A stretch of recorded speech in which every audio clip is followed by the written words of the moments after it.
Buenas noches, hermanos. Les pido que me acompañen en oración para estar compartiendo la palabra esta noche. Padre, te damos gracias.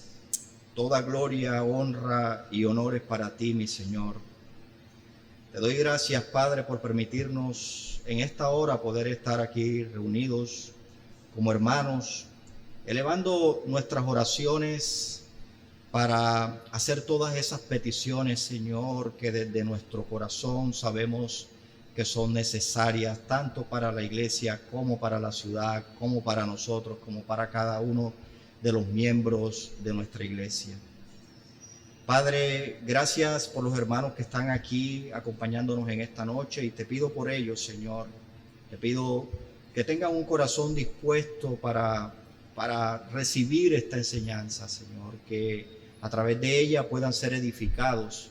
Y te pido por mí, Señor, para que me permitas ser veraz, ser fiel a tu palabra y poder, Señor, expresar estas verdades de una manera sencilla, de una manera simple, pero de una manera, Señor, que pueda ser entendida por todos los que están aquí esta noche.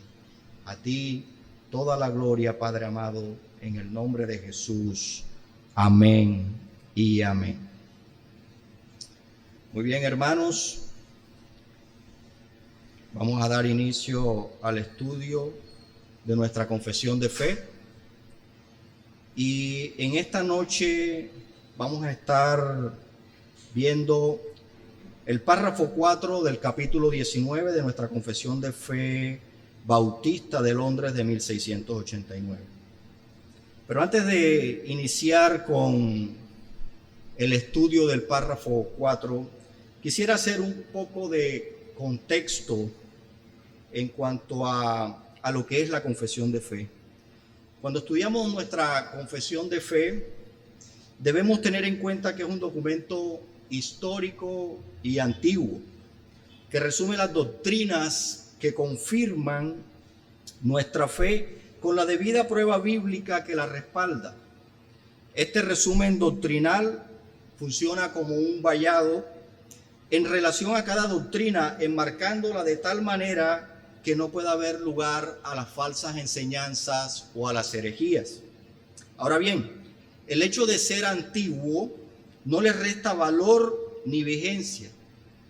Más bien, continúa confirmando en el tiempo la fe que profesaban los mártires, confesores, reformadores y santos, ayudándonos a entender que compartimos la misma fe de ellos, pero sobre todo que es la verdad de Dios.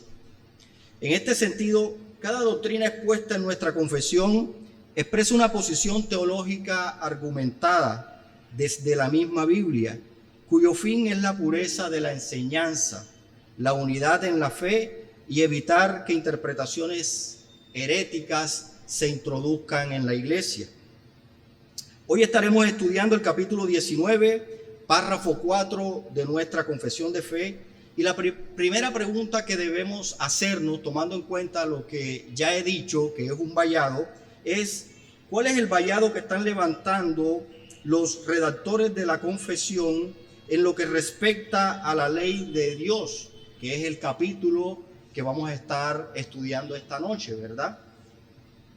Entonces, vamos a comenzar con tres corrientes, o vamos a exponer tres corrientes, que eran las que principalmente se estaban levantando en la época en la que los redactores de la confesión hicieron la confesión. Y los primeros son los socinianos que estaban en cabeza de Fausto Socinio. Fausto Socinio era un pensador que vivió al final del siglo XVI, que murió en 1604, pero que sus ideas lograron calar en un grupo de personas. Y sus ideas eran antitrinitarias, pero sobre todo rechazaban la ley de Dios. Los socinianos, como se llamaban, estuvieron en Polonia, luego fueron expulsados de Polonia y muchos llegaron a Inglaterra, y en Inglaterra fundaron iglesias con este pensamiento. Ellos, al ser racionalistas, veían la ley de Dios desde un punto de vista racional y por tanto la rechazaban. Ellos decían que la ley moral se podía obtener a través del pensamiento humano. También tenemos a la Iglesia de Roma, la Iglesia Católica Romana. Y en la Iglesia Católica Romana tenemos unos aspectos bien interesantes, ¿verdad? Porque ellos empezaron editando la ley moral de Dios. Vemos cómo cogieron el decálogo y el mandamiento número 2 lo eliminaron. Y lo eliminaron para poder justificar la doctrina que ellos enseñaban, ¿verdad? Para poder justificar la adoración a los santos, entonces eliminaron el mandamiento número 2. El mandamiento número 2 es: no te harás ninguna imagen de lo que está en los cielos, ni de lo que está en la tierra, ni de lo que está en el agua, ni de lo que está debajo de la tierra, ni te inclinarás a ellas. Pero no solo eliminaron el mandamiento número 2, también diluyeron el mandamiento número 4, ¿verdad? Ellos lo llaman santificar las fiestas, pero en realidad te acordarás del día de reposo para guardarlo. Y de la Iglesia de Roma pasamos a los antinomianos, que quizás son el grupo que más cuidado les llamaba a los redactores de la confesión de fe. ¿Y por qué? Porque los antinomianos nacen de la misma iglesia evangélica. Y entre los antinomianos tenemos dos bandos. Por un lado están los libertinos, que desprecian la piedad y utilizan la libertad en Cristo como excusa para cometer todo tipo de libertinaje.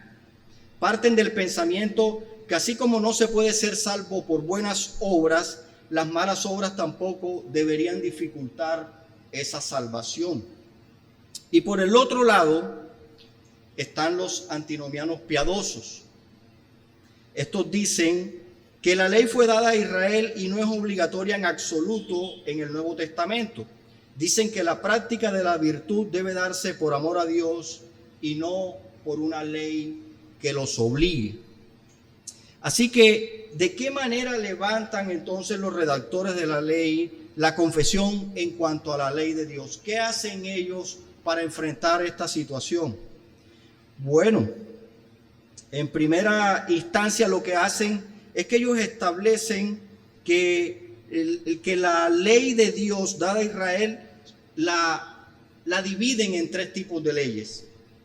Y dicen que son leyes morales, leyes ceremoniales y leyes judiciales, enseñando que mientras que las leyes ceremoniales y judiciales han sido abolidas, la ley moral continúa siendo obligatoria para todos los hombres. Entonces lo que están haciendo es definiendo qué partes de la ley siguen vigentes y qué partes de la ley ya no están vigentes.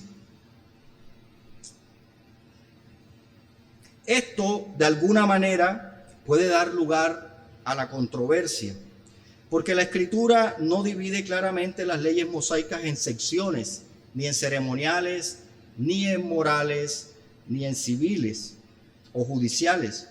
Hay quienes dicen que para que los judíos que vivían bajo el antiguo pacto jamás habrían sido evidentes estas distinciones.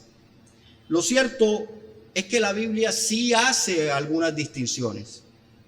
Y claramente entre los 10 mandamientos y el resto de las leyes mosaicas, la posición singular e importante de los 10 mandamientos viene indicada por el hecho de que solo ellos fueron hablados por la voz de Dios. Solo ellos fueron escritos por el dedo de Dios. Solo ellos fueron colocados en el arca de Dios. Solo ellos fueron acompañados por el terror de Dios en el monte Sinaí, y solo ellos fueron grabados en piedra. Se les distingue de los demás mandamientos, estatutos y juicios de la ley mosaica. Y esta estructura la podemos ver inclusive en el libro de Éxodo, donde en el capítulo 20 se da la ley moral, en el capítulo 21 al 23 se dan las leyes civiles, y en el capítulo 24 se ratifica el pacto.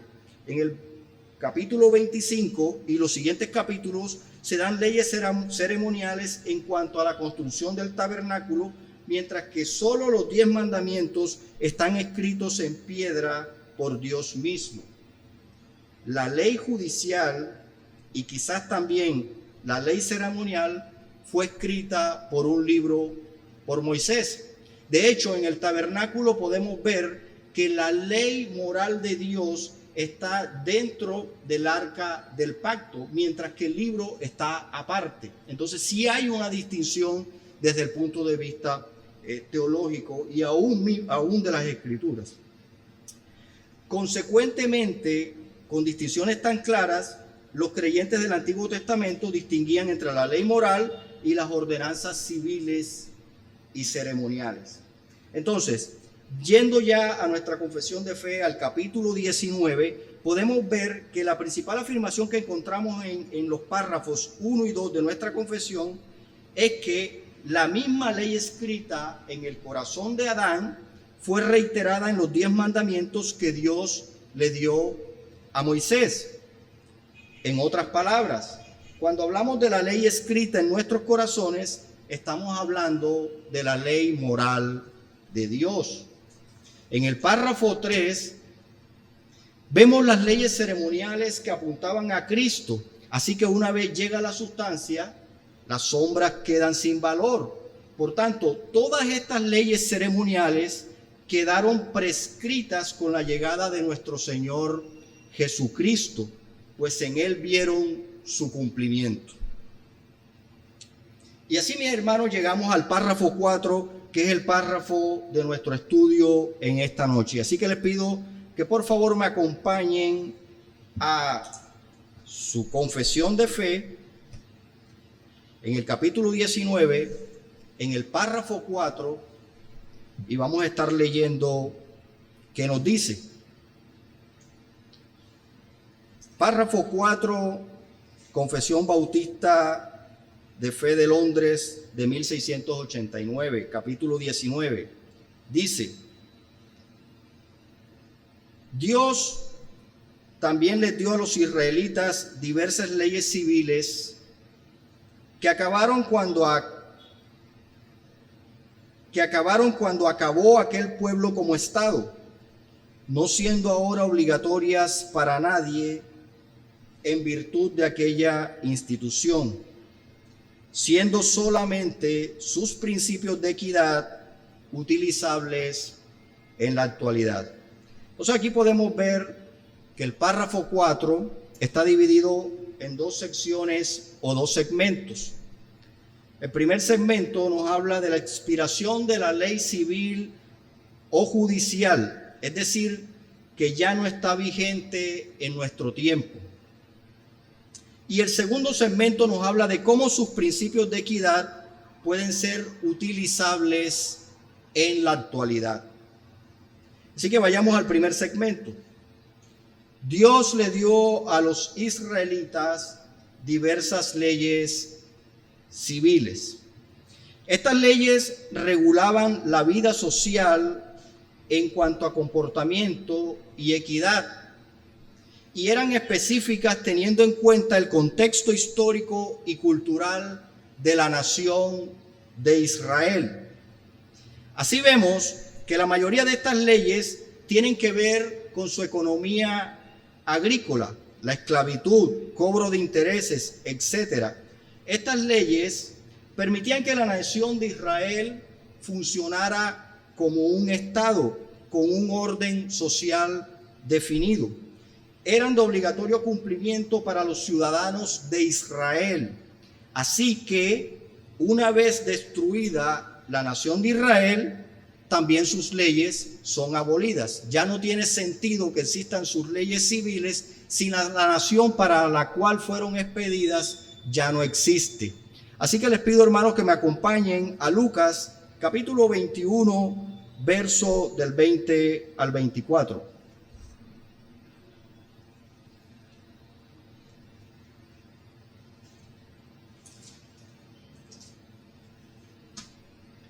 Lucas capítulo 21, versos 20 al 24. Dice así la palabra del Señor. Pero cuando viereis a Jerusalén rodeada de ejércitos, sabed entonces que su destrucción ha llegado.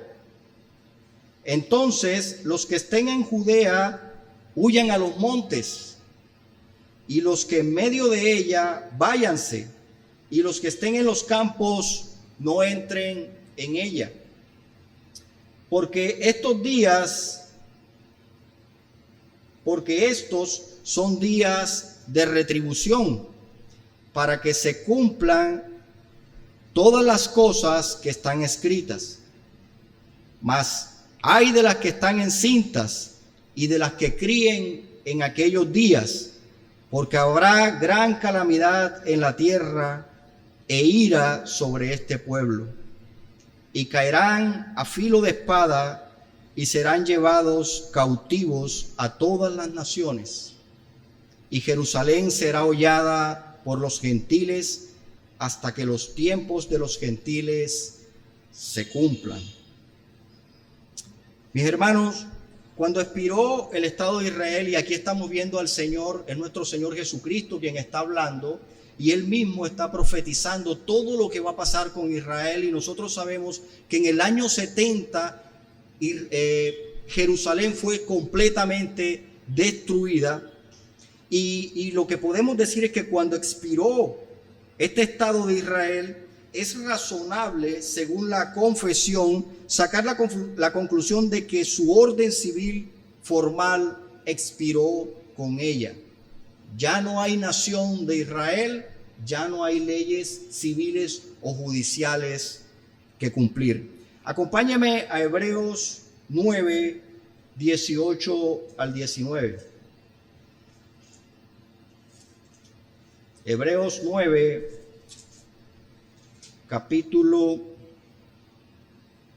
Hebreos 9, versos 18 y 19.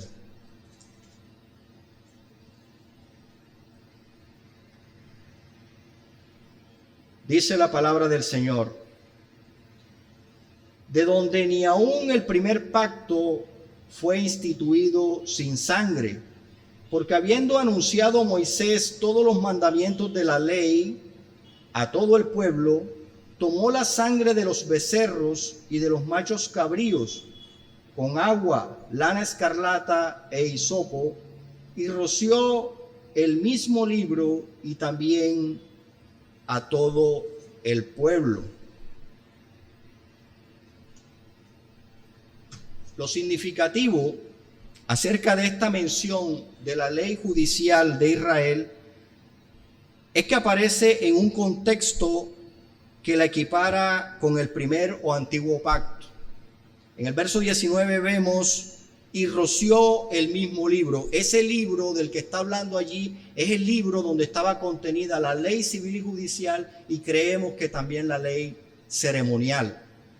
Incluir el libro allí en el acto del primer pacto está diciendo que el libro hace parte del primer pacto, está en el contexto de lo que había de desaparecer. Acompáñeme a Hebreos 8:7 para afirmar un poco más este enunciado.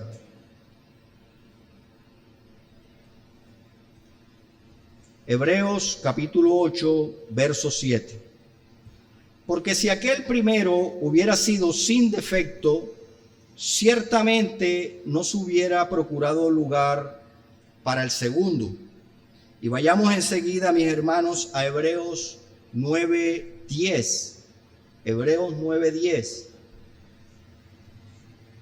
Ya que consiste solo de comidas y bebidas, de diversas abluciones y ordenanzas acerca de la carne, impuestas hasta el tiempo de reformar las cosas.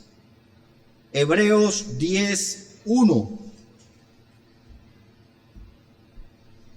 Porque la ley, teniendo la sombra de los bienes venideros, no la imagen misma de las cosas, nunca puede, por los mismos sacrificios que se ofrecen continuamente cada año, hacer perfecto a los que se acercan. Es imposible evitar la clara enseñanza de Hebreos en los diferentes textos que hemos leído, En cuanto a que la ley judicial de Israel, al igual que la ley ceremonial, ha expirado. La nación fue destruida, el pueblo de Israel fue esparcido y su ley civil, su ley judicial, se fue con ellos. No hay nación, no hay ley civil ni judicial que deban cumplir. Así pasamos ahora a nuestro segundo segmento. Siendo solamente sus principios de equidad utilizables en la actualidad. Pregunta: ¿de qué manera pueden ser utilizables estos principios de equidad? Bueno, vayamos a Primera de Corintios, capítulo 9. Primera de Corintios, capítulo 9, versos del 8 al 10.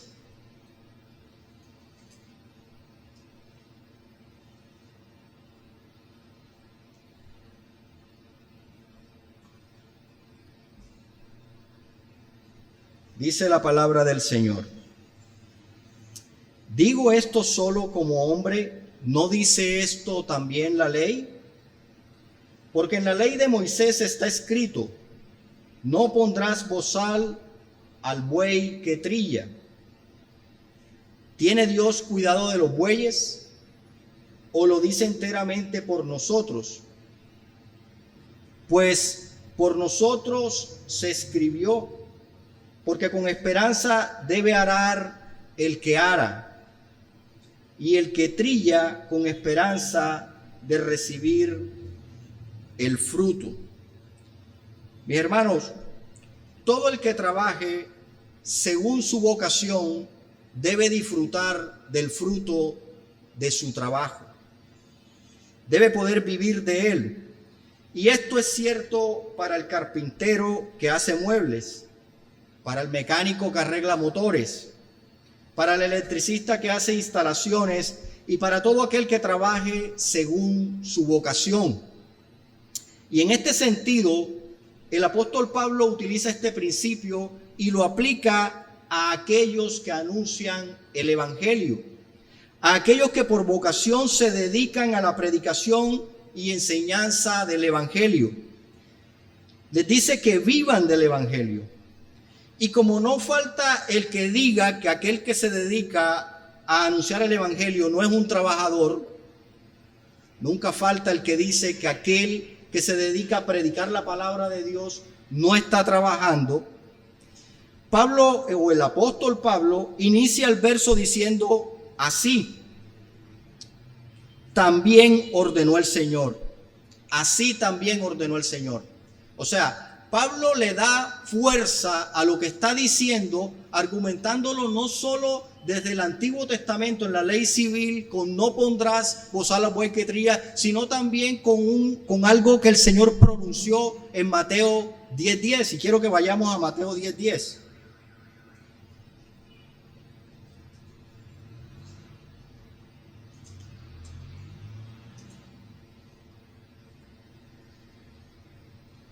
Dice: ni de alforja para el camino, ni de 2 túnicas, ni de calzado, ni de bordón, porque el obrero es digno de su alimento. Esto lo pronunció el Señor cuando envió a los 70, ¿verdad? Entonces estamos viendo que Pablo está utilizando el principio, pero lo está reafirmando con las palabras del Señor. Extrae el principio de la ley civil, lo refrenda con las palabras del Señor. Y quiero, hermano, que me acompañe a Primera de Timoteo 5:18.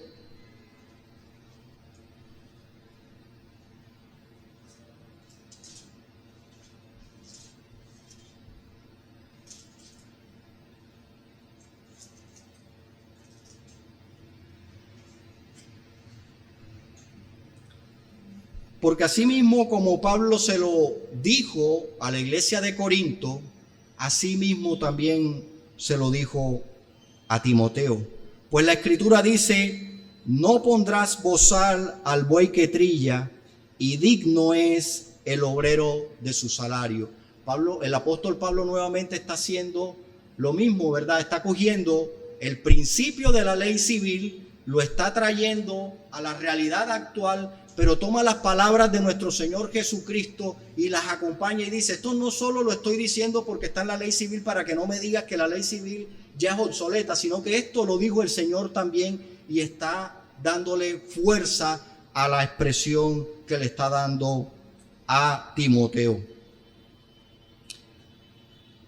Así, mis hermanos, aunque la ley judicial ciertamente ha expirado, sin embargo, revela muchos principios que son permanentes, principios de equidad, principios de justicia, principios de bondad y de rectitud en general.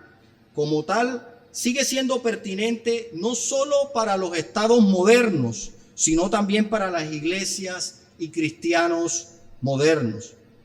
Así que, mis hermanos, en esta noche hemos desarrollado el párrafo cuarto del capítulo 19 de nuestra Confesión de Fe de Londres de 1689, que tiene que ver con la ley de Dios, el cual está dividido en dos segmentos.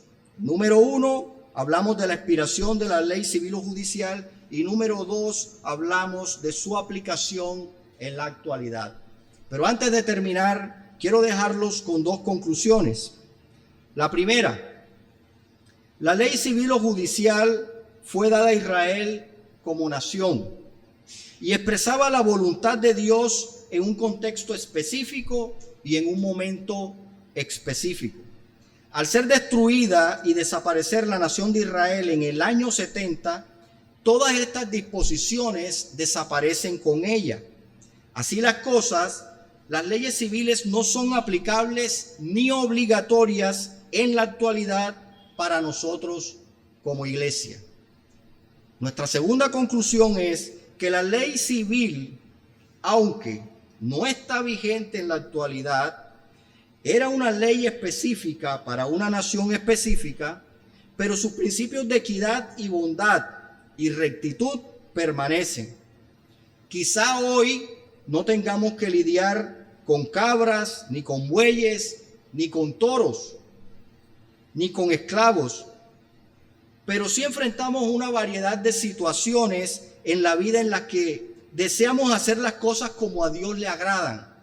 Deseamos agradar a Dios con nuestra manera de actuar y a veces no sabemos o no entendemos o no comprendemos de qué manera podemos hacer la voluntad de Dios. Y allí es donde estas leyes nos pueden ayudar a discernir principios que nos capaciten para vivir como su pueblo.